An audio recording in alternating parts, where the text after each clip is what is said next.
Sloane slammed the door to her bedroom, her heart pounding like a drum in a storm, as the echo of her father's furious shout still rang in her ears.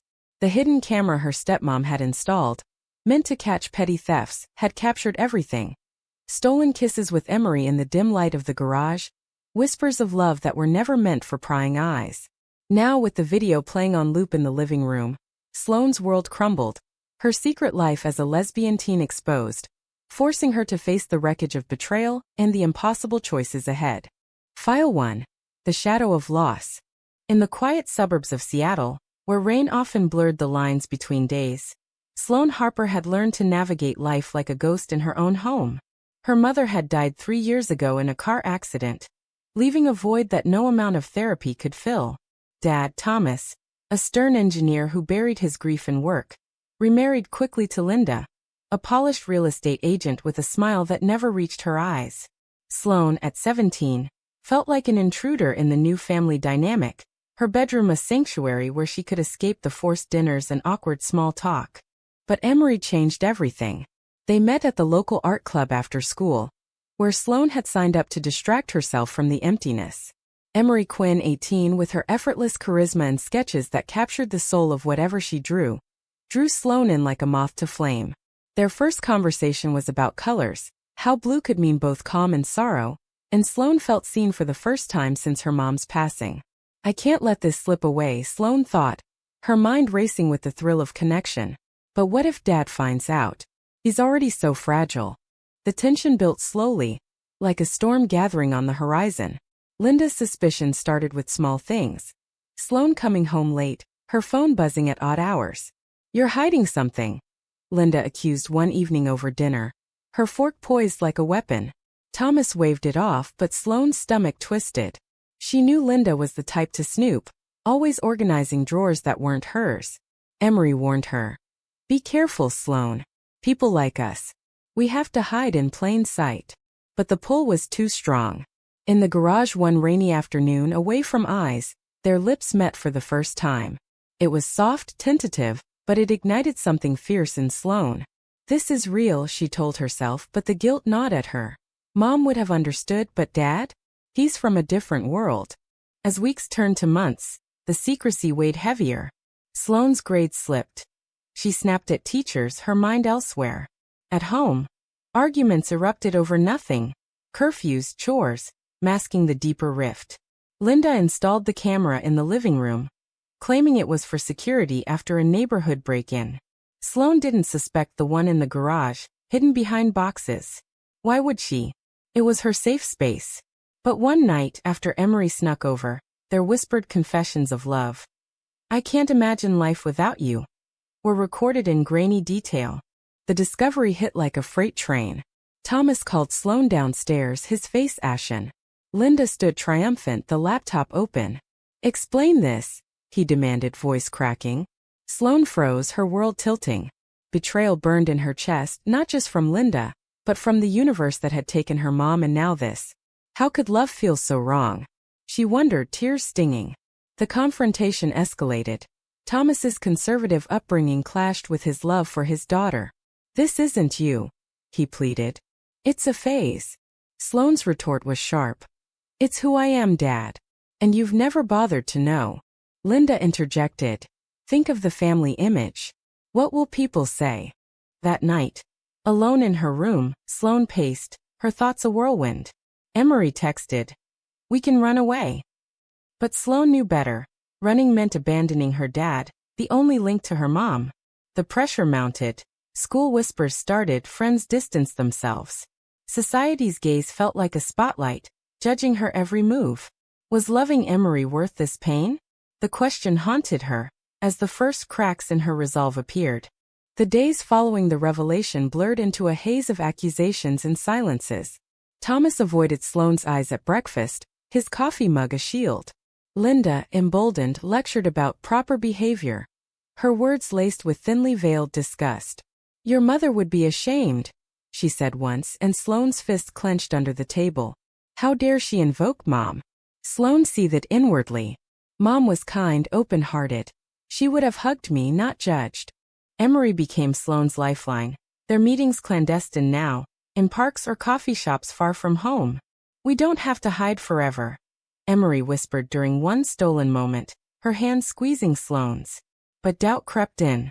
Emery's family was progressive. Her parents knew and supported her. But Sloane's world was a minefield. At school, rumors spread like wildfire after a classmate overheard the argument through an open window. "Dyke," someone scrawled on her locker. The word hit like a slap, amplifying her isolation. Why does love have to come with this hate? Sloane questioned, her self-worth crumbling. A pivotal confrontation came during family therapy, insisted upon by Thomas. The therapist, a neutral woman named Dr. Ellis, probed gently. "Sloane, how do you feel about your identity?" Sloane hesitated, then poured out. "I feel trapped. Like I'm betraying everyone by being me." Thomas shifted uncomfortably. "I just want what's best for you," he muttered. But Linda dominated. "This is unnatural. We need to fix it." The session ended in tears with Sloane storming out. That night, she confided in Emery. "Maybe they're right. Maybe I should try to change." Emery's eyes widened in hurt. "Don't say that. You're perfect as you are." The betrayal deepened when Sloane discovered Linda had emailed Emery's parents, warning them about the influence on their daughter. Emery's mom called, supportive but concerned. "We love you both, but this drama, it's too much." Emery confronted Sloane. "Your stepmom's trying to tear us apart." Sloane felt the weight of her choices. Staying silent meant losing Emery. Fighting meant alienating her dad. In a moment of weakness, she suggested a break. Just until things calmed down. Emery's face fell, betrayal etched in her features. "You're choosing them over us?" Society's pressures amplified the internal storm. At a school assembly on diversity, Sloane sat rigid as speakers talked about acceptance, but the sidelong glances from peers screamed otherwise. Her mind raced. If I deny it, maybe the pain stops. But that would be a lie, a betrayal of self. Thomas tried to bridge the gap one evening. "I don't understand, but I love you." Yet his words felt hollow, tainted by Linda's influence. Sloane's response was raw. "Love me? Or the version you want?" As tensions peaked, Sloane made a rash decision. She packed a bag, intending to crash at Emery's. But at the door, Thomas blocked her. "Don't leave. We can work this out." The standoff was electric, emotions raw. Sloane's heart tore. Loyalty to family versus love.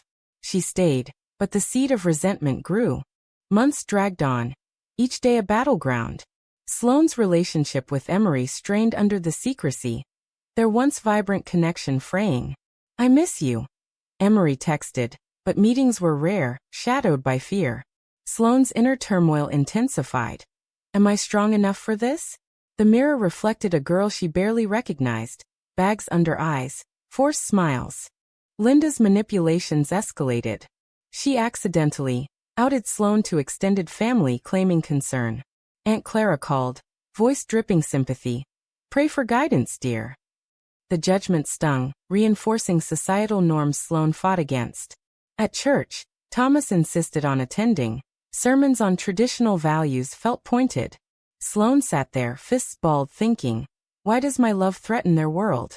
A turning point came at a pride event Emery dragged her to, anonymously. Surrounded by acceptance, Sloane felt a spark of hope. "This could be us," Emery said, eyes shining. But reality crashed back when a photo from the event circulated online, tagged by a mutual friend. Thomas saw it first. The ensuing argument was brutal. "You're throwing your life away," he yelled. Sloane countered, "No, Dad. I'm claiming it." Linda smirked in the background, her victory evident. Betrayal hit hardest when Sloane learned Emery had kissed someone else at a party, out of loneliness. "It meant nothing," Emery sobbed over the phone. Sloane's world shattered anew. Was this the cost of her indecision? Pain twisted like a knife. I pushed her away. The confrontation was tearful, raw. "How could you?" Sloane demanded. Emery replied, "Because you're not here. You're hiding." Moral dilemmas plagued Sloane. Should she suppress her identity for family peace? Or embrace it, risking everything? Society's double standards loomed. Straight couples flaunted affection, but hers was inappropriate. At school, a counselor offered support, but even that felt risky. Thomas, torn, confided in Sloane one night. "Your mom. She would have wanted you happy." It was a crack in his armor, but Linda quickly sealed it with whispers of influence. Sloane's awakening began with small acts of defiance. Wearing a rainbow pin, joining an LGBTQ+ support group online. Each step cost her. Friends ghosted. Family gatherings tensed. But the freedom tasted sweet. Emery and she reconciled tentatively, vowing to fight together. Yet the pressure built toward a climax, as Linda threatened to kick Sloane out if she didn't straighten up. The ultimatum came during a heated dinner. "Choose, us or that lifestyle," Linda declared. Thomas remained silent, his inaction a deeper wound. Sloane's mind screamed. "How can love be a choice?" She stood, voice steady. "It's not a lifestyle. It's me." Storming out, she drove to Emery's, tears blurring the road. Emery's embrace was a balm, but the night unraveled truths. "Your family's toxic," Emery said. Sloane defended. "Dad's trying." But doubt lingered. Returning home, she found her room ransacked, diaries read, photos of Emery destroyed. Linda's doing, no doubt. The invasion fueled rage. This isn't protection, it's control. Confrontations multiplied. At school, a bully cornered Sloane. "Freak." She fought back verbally, earning detention but gaining respect from allies. Society's backlash intensified, online trolls, judgmental stares. Sloane's inner monologue raged. "Why must I pay for their ignorance?" Thomas attempted reconciliation, a quiet talk in the park. "I miss your mom too," he admitted. "But this scares me."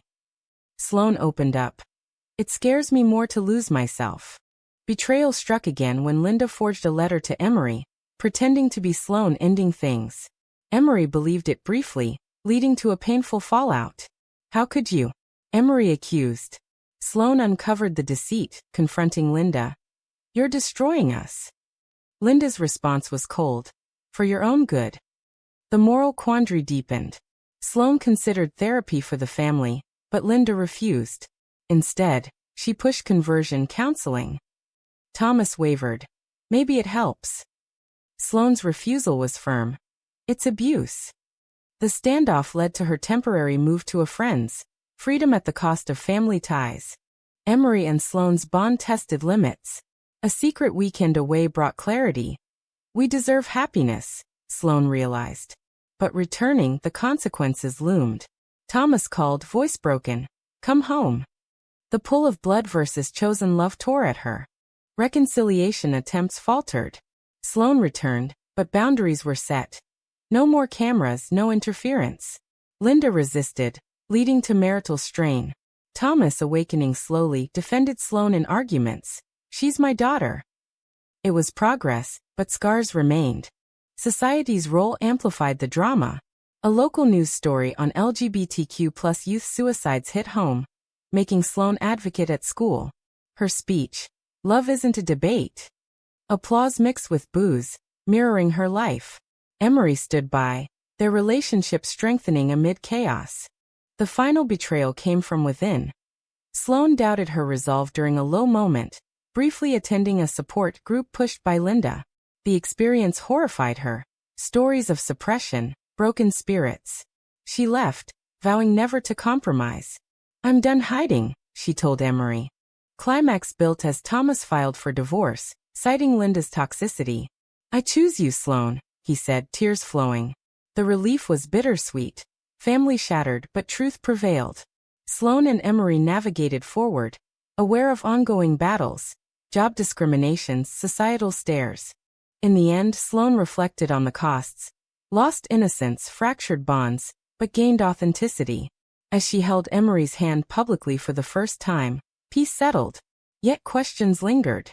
Was it right to prioritize personal truth over family unity, even if it meant irreversible damage?